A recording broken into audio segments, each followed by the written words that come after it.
Yo, yo, what's up mga kabutingting? Yan, good morning sa ating lahat mga kabutingting. At welcome back sa ating munting channel.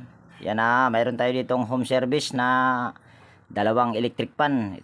At ang brand pa rin nito mga kabutingting ay Eurotex. Kambal na stand pan.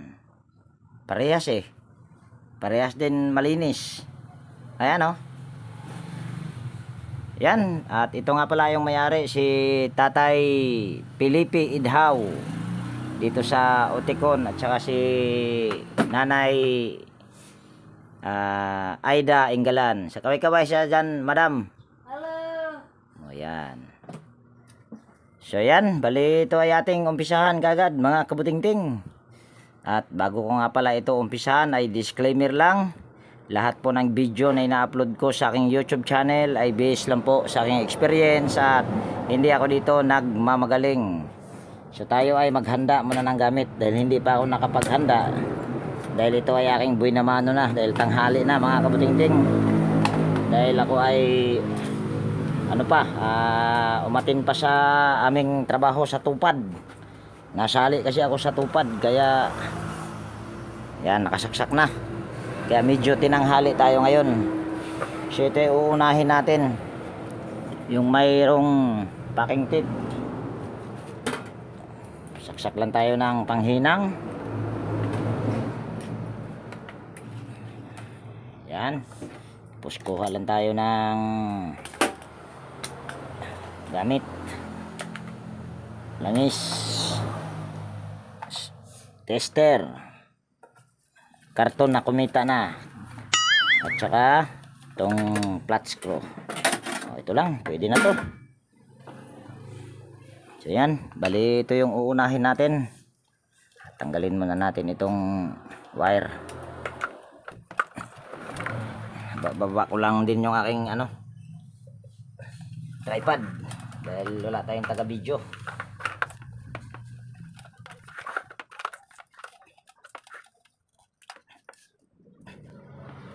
Tanggalin muna natin ito. Yan. Pwede natin itong paandarin. Kahit wag naman na tayong gagamit ng tester. Yan ay naka-off. So, saksak lang natin yung power cord. Dumi matagal-tagal itong na-stuck Yan. Tapos on lang natin itong switch. Parang umuugong. Ayun, parang umaandar. Parang gumalaw siya. Ayun, gumalaw nga. Kaso ay hirap umikot. So alam na mga kabutingting pagka mabagal umikot.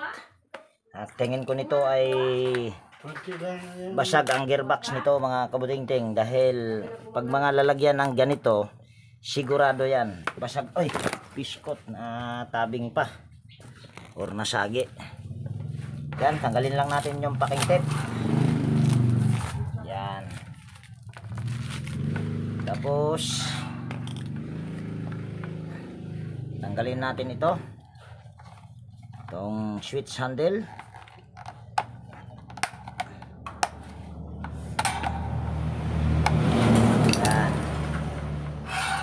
Tapos tanggalin din natin yung knob.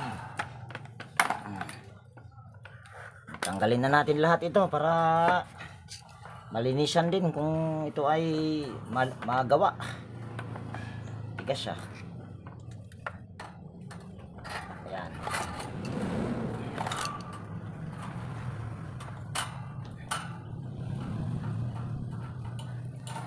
Yan. Tapos ikutin lang natin. Yan, napakalambot.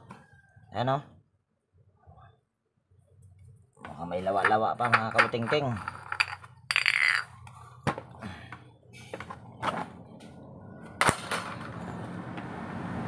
Napakalambot pa nga nito mga kabutingting. Napakalambot nga nito. Ayan di ba? Napakalambot. Tanggalin muna natin yung knob ay guard lock. Knob tuloy. Tapos aalugin lang natin. walang alog. Okay pa ito. Okay pa yung bushing, okay pa yung shafting nito para sa akin. Pagpagan lang natin kunwari.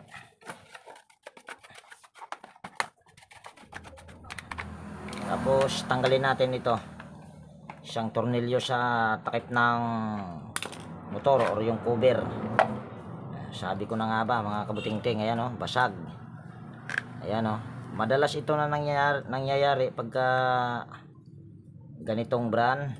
Basta plastic lang yung kanyang ginagamit na gearbox. Pagan muna natin. Tingin ko nito ay medyo bago pa ito mga kabuting-ting. At ito ay tanso. Yan. Tanso ito. Tapos tanggalin lang natin tong tornilyo.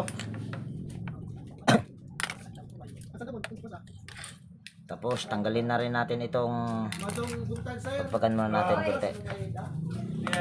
Yan, tanggalin muna natin itong tornilyo.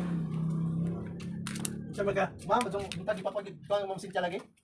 Mali ang tagya sa pulo, ma'am. Pila di kagabi ang kwadriya, ma'am? Duha gabi. Gabi. Yan. Tapos tanggalin natin yung tornilyo sa swing arm. Bawal lang na.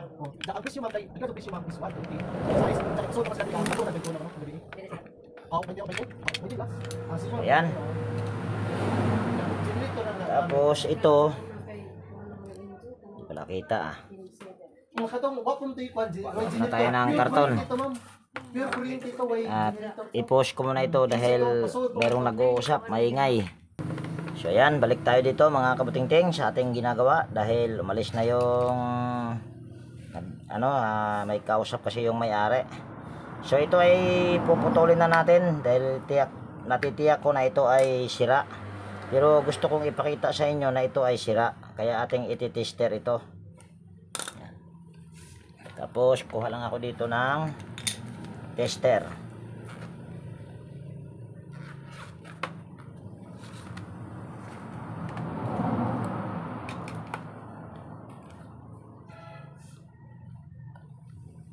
On lang natin yung tester natin. Tapos select natin ito sa capacitance.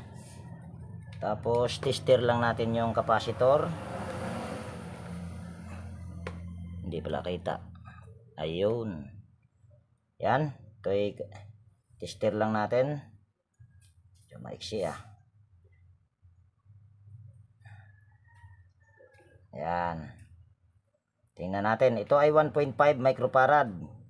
At mayroon na lang tayong na reading na 328 nanofarad. So ibig sabihin ito ay sira na. Ayan o, 1.5 microfarad. At mayroon na lang tayong nare-reading na 300 mahigit. So ibig sabihin ito ay sira na. So kapasitor lang ang pinaka problema nito at saka yung gearbox. Pero meron ako mga pamamaraan pag tabing na naman. Meron akong mga pamamaraan para makamura yung mga nagpapagawa sa akin. Ako hindi bumibili ng ganitong gearbox na buo kasi dito sa amin ay nasa mga 100 mahigit, siguro ay nasa mga 150 kung hindi ako nagkakamali. So pag tayo ay pupunta ng junk shop, marami nito, mabibili mo lang ito ng mura, mabibili mo lang ito ng 5 piso o 10.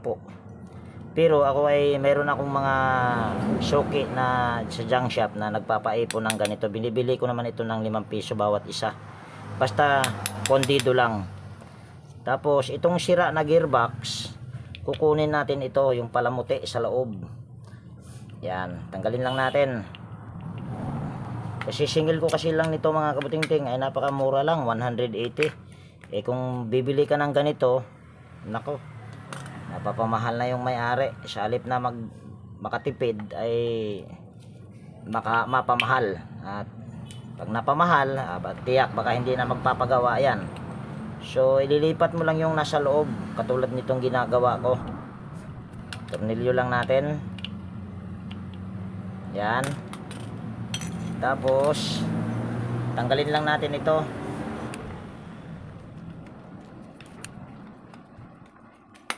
Yan. Tapos bago natin ilalagay yung gearbox ay lilinisan muna natin or pagpagan. Tapos saka natin lalangisan.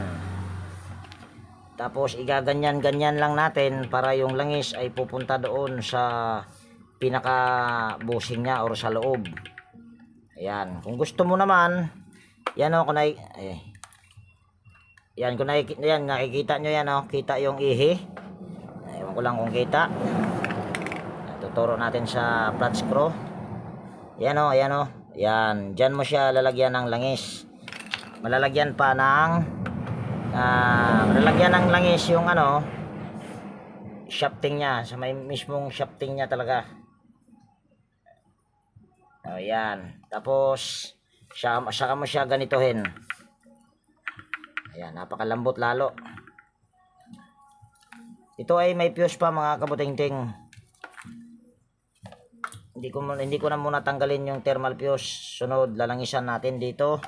Tapos igaganyan natin ulit para yung langis ay pumasok doon sa bushing. At hindi ko na ito babaklasin. Dahil kung makikita nyo naman sa itsura ay tingin ko ay bago pa ito. Yun nga lang ay na-stock ito kaya puro lawa-lawa na. So ito ay ating kabit lang yung gearbox. Yan, tornilyo lang natin. Pasensya na kayo sa akin mga kabutingting dahil ako talaga nito ay hindi magaling magturo. Tapos wag muna natin lagyan ng tornilyo para dyan natin ilalagay yung kapasitor na kakabit natin. Ito ay 1.5 microfarad din kung nakikita nyo. So ito ay ating ikabit lang yung itong dalawang wire na pinutol ko sa linya ng kapasitor. At lalagyan lang natin ng soldering lead yan para maihinang natin dito sa terminal ng kapasitor. At pasensya na kayo sa aking paa dahil medyo madumi. Dahil sabi ko nga kanina ako ay nagtrabaho doon sa tugpat. At hindi na ako naghugas ng paa dahil galing na sa init. Yan, ito ilagyan lang natin ng hinang yung wire para maikabit natin dito sa terminal ng kapasitor. Yan. At ganoon din ito, lalagyan din natin.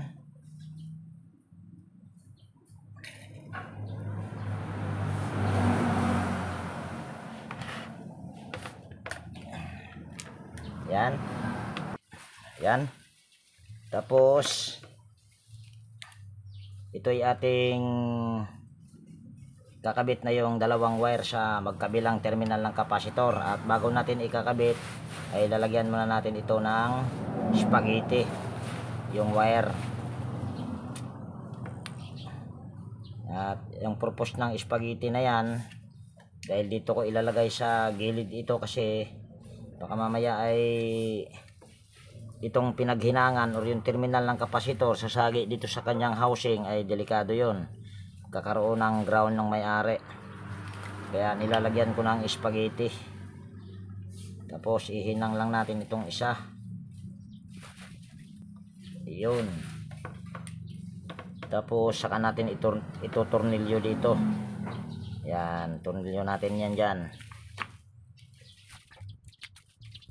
Yan, tornilyo natin. Tira. Okay. Ayan, di ba? Hindi delikado. Dahil nilagyan natin ng spaghetti. Sunod ay salpak lang natin ito. Yan. Tapos takpan na natin. Tapos saka natin ito tornilyo. Yan. Tapos ganun din dito sa kabila. Lagyan din natin ng tornilyo. Ayan.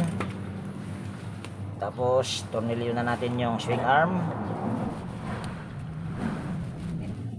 Ayan.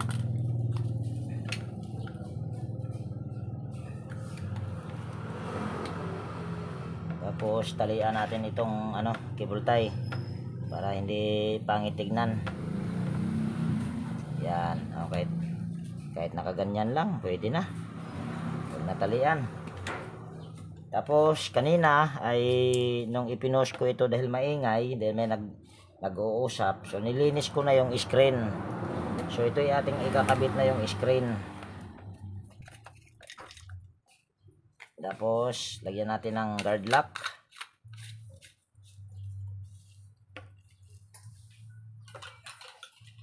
Tapos ito ay lalagyan natin ng PLC. Tapos saan na ba yung pan cap nito? Ito pala, hindi ko pa nalinis. Ano? Kabok. Pwede na yan. Yan. Ito, konting tip lang mga kabuting-ting. Yung pag nag-lock kayo nitong pan cap, eh wag nyo nang higpitan. Dahil hindi yan basta-basta matanggal. Dahil ang ikot nitong ilisi ay pakanan, ito ay pakaliwa. So counterclockwise ang mangyayari. So hindi yan siya basta-basta matanggal. So ilagay na natin tong screen dahil ito ay nilinis ko na rin kanina.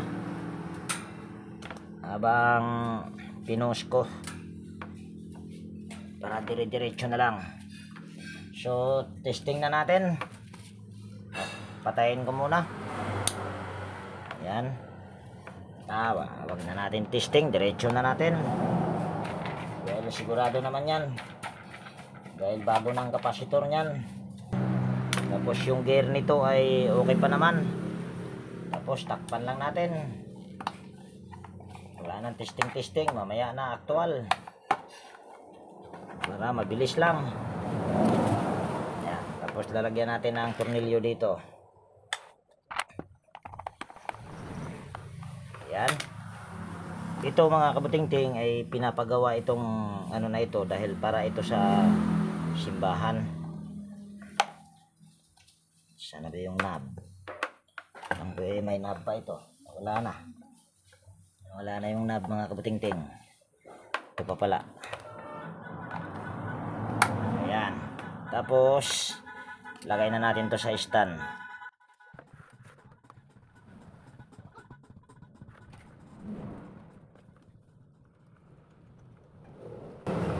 Ayan. Tapos mamaya ko na yan pupunasan. At yung pagpunas niyan ay hindi ko na ipapakita yan sa inyo mamaya. Yan, saksak natin. Ayan naman ay nakapatay. Harap lang natin. At gagamitin muna natin ito dahil mainit. Yan. Tapos pindutin ko lang, ikutin ko lang dito sa number 1. Ayan. Ikot na kaagad. Kanina ay hindi halos makaikot. So gagamitin muna natin yan dahil mainit. Ayan, okay na. Sunod naman ay yung isang aayusin naman natin. At ibababa ko lang ito mga kabuting-ting. So dito mga kabuting-ting ay pinas forward ko ito at nag voice over. At nang sa ganon ay hindi na humaba itong video kasi ang pinaka problema sa electric pan na ito ay motor. Pero ito sana mga kabuting-ting ay aking sinubukang gagawin pero hindi na talaga kaya. Kaya ko ito, pinas forward ko itong pag-repair dito sa pangalawa. At ito naman yung aking dahilan kung bakit nasabi ko na ang pinaka problema nitong electric pan na ito ay motor.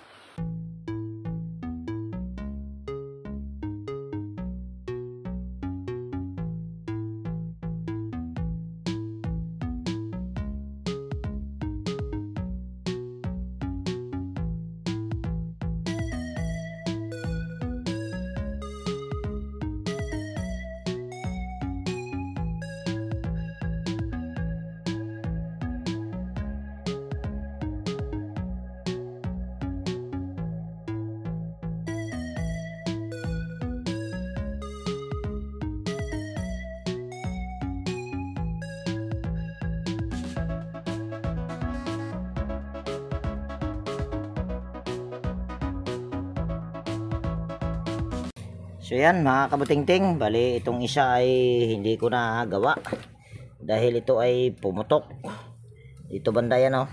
Yan, pumutok yan dyan banda. At susubukan ko sanang i-shave pero hindi na ito kaya dahil nagkaputol-putol yung hibla. 4 na pirasong hibla ang naputol, o baka mayroon pa nga sigurong iba, kaya hindi ko na siya pinilit. Baka mamaya madisgrasya pa yung ano nito, makadisgrasya pa tayo ba, kaya hindi ko na siya ipipilit.